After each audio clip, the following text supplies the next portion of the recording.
नमस्कार. आज आपण बोलणार आहोत नवल रविकांत यांच्याबद्दल. आता हे नाव ऐकल्यावर अनेकांना वाटतं की ते फक्त एक यशस्वी उद्योजक आहेत. पण खरं तर ते त्यापेक्षा खूप जास्त आहेत. एका आधुनिक काळातले तत्वज्ञ, ज्यांनी संपत्ती, आनंद आणि सगळ्यात महत्त्वाचं म्हणजे स्वातंत्र्य यावर खूप खोलवर विचार मांडले आहेत. तर चला त्यांच्याकडून चांगल्या आयुष्यासाठीचे काही कालातीत धडे शिकूया. खरे यश म्हणजे स्वातंत्र्य. किती साधं पण किती खोल वाक्य आहे, नाही का? नवल यांच्या मते ना, आपल्या आयुष्याचं अंतिम ध्येय भरपूर पैसा कमावणं किंवा खूप प्रसिद्ध होणं हे नाहीये. ते आहे स्वातंत्र्य मिळवणं. पण मग प्रश्न येतो की हे स्वातंत्र्य म्हणजे नेमकं काय? फक्त पैशांचं स्वातंत्र्य की त्या पलीकडे काहीतरी आहे? तर त्या स्वातंत्र्याच्या प्रवासाची पहिली आणि सगळ्यात महत्त्वाची पायरी आहे संपत्ती. हो, संपत्ती. नवल यांच्या मते संपत्ती हा स्वातंत्र्याकडे नेणारा एक खूप महत्त्वाचा रस्ता आहे. पण इथे नवल एक खूप इंटरेस्टिंग गोष्ट सांगतात. ते म्हणतात, पैसा आणि संपत्ती यात फरक आहे. पैसा म्हणजे काय? तर आपण जो वेळ देतो त्याच्या बदल्यात मिळणारा मोबदला, म्हणजे आपला पगार समजा. पण संपत्ती म्हणजे अशी मालमत्ता जी आपण झोपलेलो असताना सुद्धा आपल्यासाठी पैसे कमवते. म्हणजे एखादं पुस्तक, एखादी गुंतवणूक. आणि हाच तो महत्त्वाचा मुद्दा आहे. खरी संपत्ती आपल्या वेळेला बांधलेली नसते. म्हणजे आपली कमाई आणि आपल्या कामाचे तास यांचं नातं तोडणं खूप गरजेचं आहे. आपलं ध्येय असं काहीतरी निर्माण करण्याचं असायला हवं, जे आपल्या थेट सहभागाशिवायही सतत मूल्य निर्माण करत राहील. मग अशा कोणत्या गोष्टी आहेत? तर तुम्ही सुरू केलेला एखादा बिझनेस, तुम्ही लिहिलेलं एखादं सॉफ्टवेअर किंवा कोड, तुम्ही तयार केलेलं एखादं पुस्तक किंवा मीडिया कंटेंट, किंवा मग तुमची वाढत जाणारी गुंतवणूक. विचार करा, तुम्ही एकदा तयार केलेला कोड किंवा व्हिडिओ तो जगात कुठेही कधीही पाहिला जाऊ शकतो आणि तो तुमच्यासाठी सतत कमाई करत राहू शकतो. ओके, मग अशी संपत्ती निर्माण करायची कशी? हा मोठा प्रश्न आहे. तर नवल यांनी ह्यासाठी एक चौकट दिली आहे. 4 महत्त्वाचे स्तंभ सांगितले आहेत. चला मग बघूया हे स्तंभ कोणते आहेत ते.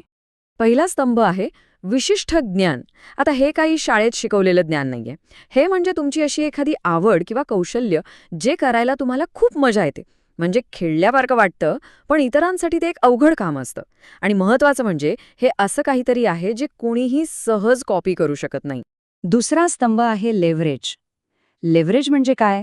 सोप्या भाषेत आपल्या कामाचा प्रभाव अनेक पटींनी वाढवण्यासाठी साधनांचा वापर करणं. म्हणजे कमी प्रयत्नात जास्त परिणाम मिळवणं. बघा, पूर्वी हे भांडवल किंवा मनुष्यबळाच्या मदतीने व्हायचं, पण आजच्या जगात कोड आणि मीडिया हे सगळ्यात मोठे लेव्हरेज आहेत. का? कारण एकदा तयार केल्यावर ते जवळपास 0 खर्चात अमर्याद लोकांपर्यंत पोहोचू शकतात. ठीक आहे, आपण संपत्तीबद्दल बोललो. ती मिळवणं महत्त्वाचं आहे, पण तेवढं पुरं आहे का? विचार करा, आर्थिक स्वातंत्र्य मिळालं, पण आतून जर कोणी आनंदीच नसेल, तर त्या स्वातंत्र्याचा काय उपयोग? म्हणूनच आता आपण एका अधिक महत्त्वाच्या विषयाकडे वळणार आहोत, आणि तो विषय आहे आनंद. आणि इथेच तो कळीचा प्रश्न उभा राहतो. यश मिळालं म्हणजे आनंद मिळतोच का? म्हणजे आनंद हे यशाचं बक्षीस आहे की त्याचा आणि यशाचा काही संबंधच नाही? हा एक वेगळाच प्रवास आहे का? नवल याचं उत्तर खूपच वेगळं आहे. ते म्हणतात, आनंद बाहेरच्या गोष्टींवर अवलंबून नाहीये, तो आपल्या आतून येतो. तो एक चॉईस आहे, एक कौशल्य आहे. म्हणजे जसं आपण व्यायाम करून शरीर फिट ठेवतो ना, अगदी तसंच काही सवयी लावून आपण आपलं मन आनंदी ठेवायला शिकू शकतो. हाच फरक आहे बाह्य आणि आंतरिक आनंदात. आणि हा प्रवासातला एक खूप शक्तिशाली विचार म्हणजे प्रत्येक इच्छा म्हणजे निवडलेलं दुःख. याचा अर्थ काय? तर जेव्हा आपण सतत म्हणतो की मला हे हवंय, माझ्याकडे ते असायला पाहिजे, तेव्हा आपण नकळतपणे हेच सांगत असतो की आत्ता जे आहे त्यात मी समाधानी नाही. म्हणजे आपण असमाधानी राहणं निवडतो. मग यावर उपाय काय आहे? नवल म्हणतात, वर्तमानात जगणे. कारण खरा आनंद भूतकाळातल्या आठवणींमध्ये किंवा भविष्याच्या चिंतेत नसतो. तो असतो फक्त आणि फक्त वर्तमानात, या क्षणात. म्हणूनच आनंद हा एका स्नायूसारखा आहे. तो आपल्याला तयार करावा लागतो, मजबूत करावा लागतो. कसं? तर काही छोट्या छोट्या सवयींनी. जसं की ध्यान करणं, आपल्या इच्छा कमी करणं, जे वास्तव आहे ते स्वीकारायला शिकणं आणि आपल्या आतल्या स्थितीची जबाबदारी स्वतः घेणं. या सवयीच आपल्या मनाला शांत आणि समाधानी राहण्यासाठी ट्रेन करतात. तर मग आत्तापर्यंत आपण संपत्ती आणि आनंद या दोन्ही गोष्टींबद्दल बोललो. आता या दोन्ही विचारांना एकत्र आणूया. कारण खरा उद्देश फक्त पैसे कमवणं किंवा फक्त आनंदी राहणं नाही, तर या दोन्हींच्या पलीकडे काहीतरी आहे.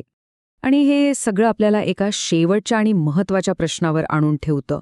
जर संपत्ती आपल्याला बाह्य स्वातंत्र्य देत असेल, म्हणजे काय करायचं, कधी करायचं, कुठे करायचं याचं स्वातंत्र्य, आणि आनंद आपल्याला आंतरिक स्वातंत्र्य देत असेल, तर मग आपण आपल्या आयुष्यात या दोन्ही स्वातंत्र्यांसाठी नेमकं काय निर्माण करत आहोत? या प्रश्नावर नक्की विचार करा.